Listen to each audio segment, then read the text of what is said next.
You have all heard of Rio, you've all heard of Sao Paulo, you've all heard of the Amazon rainforest, you've probably heard of Iguazu Falls too, and you've probably heard of Salvador.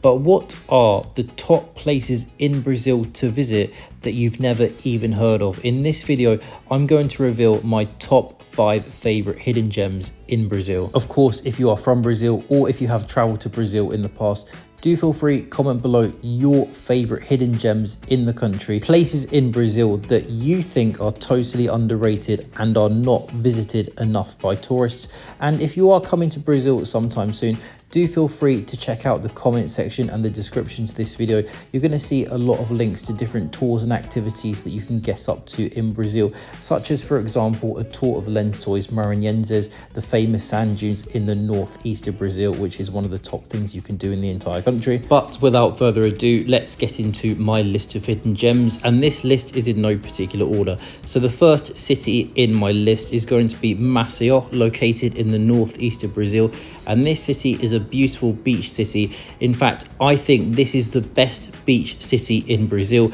at least out of all of the cities that I went to. The city has a population of around 1 million people, and it is a 2.5-hour flight from both Rio and Sao Paulo. And you come here and you've got beautiful palm trees that line the promenade of the beach.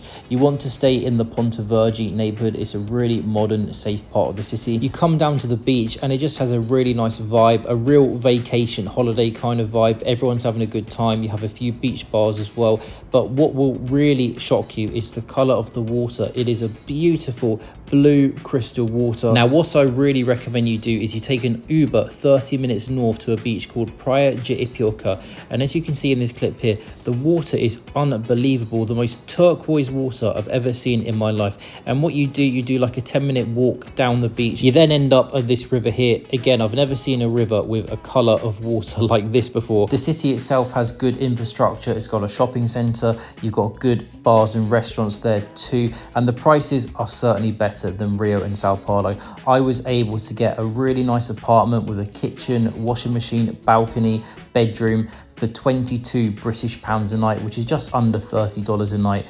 Great value for money. And what's more, there are virtually zero foreigners in the city, and if you do see a foreigner, they're probably Argentinian. So at the moment, it really is a true hidden gem of Brazil in my view, though it is worth adding that I do recommend coming here from December to March, Brazilian summertime, because this is a beach town and you don't really want to be in a beach town when it's potentially going to rain. December to March, weather pretty much every day is going to be clear blue skies, 30 degrees Celsius. That is what I recommend. Now then, let's move on to my second hidden gem in Brazil. The second city in the list is going to be Churidanes, or Churidanes, depending on your Portuguese pronunciation. And this town, in my view, is the most family-friendly city in Brazil. It's a beautiful little colonial town in the state of Minas Gerais. So what you want to do, you want to head to a town called São João del Rei. And this is not the nicest town in the world, but don't worry, because what you're going to do is you're going to head to the train station there, and what you do is you take a steam train to Churidanes. It's about a 45-minute ride on the train. Make sure you bring your passport, you will need that if you are a foreigner. You take the train, you end up in Churidanes, and you just see beautiful buildings everywhere. You see horses, you can even take the kids on a horse and cart ride throughout the town, and then you get to the town centre and it's beautiful cobbled streets, lovely architecture, cake shops, bakeries, coffee shops, candy shops where you can try the local dulce de leche. You can also try the local spirit. It's called cachaça. In fact, cachaça is what goes into your caipirinha if you drink caipirinhas in Brazil. You've got great options for restaurants in the town, great local beer too. In fact, if you come to Churidanes at the weekend, there is a good chance that there could be a beer festival or a wine festival going on in the main square. Churidanes is really the complete antithesis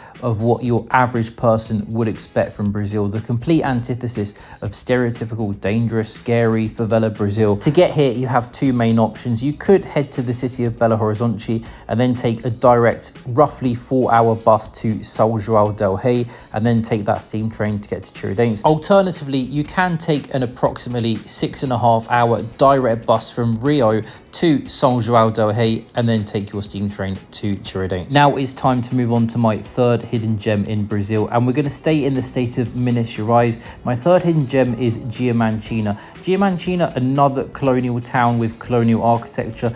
Diamantina is a bit bigger than Churidanes. In fact, there is a famous university in the city. So the word Diamantina translates in English into little diamond, and that's because a few centuries ago diamonds were discovered here. In fact, there is a diamond museum that you can visit in the city, but what I recommend you do, you come here at the weekend, and on a Saturday you head down to the main square, as you can see in this clip here, and it is full of market stalls and local food, and there's local live Brazilian music. Additionally, if your itinerary allows you to do this, I would actually come to Diamantina during something called Vesparata festival. So on a select few days throughout the calendar year, Diamantina has this thing called Vesparata, and it's kind of like this big open air music thing where you have like loads of brass bands playing in the main square, and it's quite a cool thing to go and see. Just type in Vesparata into Google and you'll find the website, and it will tell you the dates in the year when this will take place. For example, on the screen now you see the 2025 dates. Again, Diamantina, like Churidanes, really is different from what your preconceived perception of Brazil is before you come here. It almost feels more Central European than Brazilian. I must say though, the customer service in Diamantina was fantastic. At restaurants and cafes, people were really friendly. In fact, I think Diamantina may be the friendliest city that I went to in my 6 months in Brazil. And likewise to both Churidanes and Masio, Diamantina has like virtually no foreigners. You feel like you are the only foreigner in the town, which is really, really cool. So again, another true hidden gem of Brazil, in my opinion, is certainly Diamantina. However, I must be honest, the big problem about Diamantina is the bumpy, horrible 7-hour bus ride that you'll have to take from Belo Horizonte to get here. But if you can try and stomach it, I do think Diamantina is worth it. So let's now move on to my fourth hidden gem in Brazil. And this one is the most controversial one so far. Not because this town is not a gem, it certainly is a gem of a destination. But whether it is hidden is up for debate. It depends who you are and where you're from. So I'm going to go with Peipa in the northeast of Brazil. So if you are from South America, Argentina, Chile, Uruguay, this town will not be hidden to you at all, because this is a big holiday destination for Argentinians, Uruguayans and Chileans. However, if you are European or Australian or North American, you've probably never heard of this town. This town is a stunning town, a beautiful place where you can come on holiday for a week and relax, or a place where you can just go on exile for a month and escape the rest of the world. You have nice beaches. You can even go and see dolphins at the Praia dos Golfinhos beach. Peipa has a real good energy to it. You go out at night to the main strip and it is full of bars and restaurants with great food, people drinking in the streets, live Brazilian music. They even built this little Greek street which kind of looks like Greek architecture, which is kind of cool. Just a really friendly vibe to the town. Customer service was pretty good at restaurants and cafes here. And Peipa is suitable for virtually all budgets. You can come here and go to buffet restaurants and spend $6 on lunch, or if you want to go to a fancy restaurant, there are really nice fancy restaurants there too. If you want to know how to get to Peipa, depending on where you're coming from in Brazil, don't worry, I've literally made a video on this step by step, as you see on the screen here. What you have to do is subscribe to the channel now, and then you can go to my playlists, and then you'll see my Peipa playlist. The video is there, you can watch that and it will guide you through what you have to do. Now in 5 years time, 10 years time, 15 years time, I'm not sure that Peipa will be a quote-unquote hidden gem anymore, especially as more and more Europeans and North Americans are discovering Peipa. In fact, when I was there, I did notice some Europeans, including myself. So if you do want to come here without the Europeans spoiling the place, I would get here ASAP. Now it is time to reveal my fifth and final hidden gem in Brazil. I'm kind of cheating a little bit with this one because this hidden gem is not necessarily a destination, but more an event. My fifth hidden gem is Olinda Carnival. Now, we've all heard of Rio Carnival, one of the most famous events on earth. But I bet most of you have not heard of Olinda Carnival. So Olinda Carnival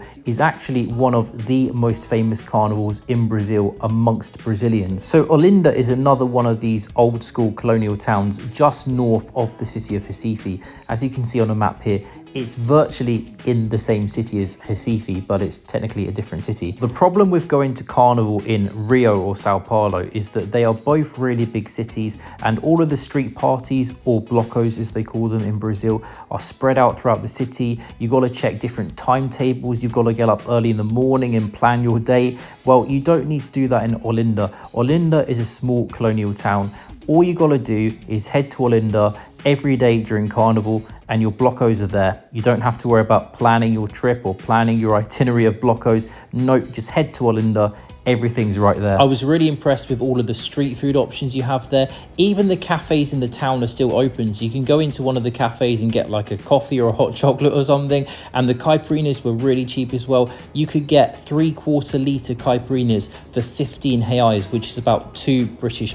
So basically what everyone does during the daytime, you head to Olinda, that's where all the blocos are, and then at night time you go to the city of Recife, specifically Recife Antigo, the historic old town of Recife, and then you have like Brazilian concerts and live music going on there. So if you do want to go to Rio Carnival but you can't find any affordable, reasonable Airbnbs or hotels in Rio at a reasonable price, don't worry, check out Recife. Check out if there are any good deals in Recife during Carnival season. Of course, they will be quite expensive, the accommodation options, but maybe a bit cheaper than what you'd find in Rio. So do consider Recife Olinda Carnival as an alternative.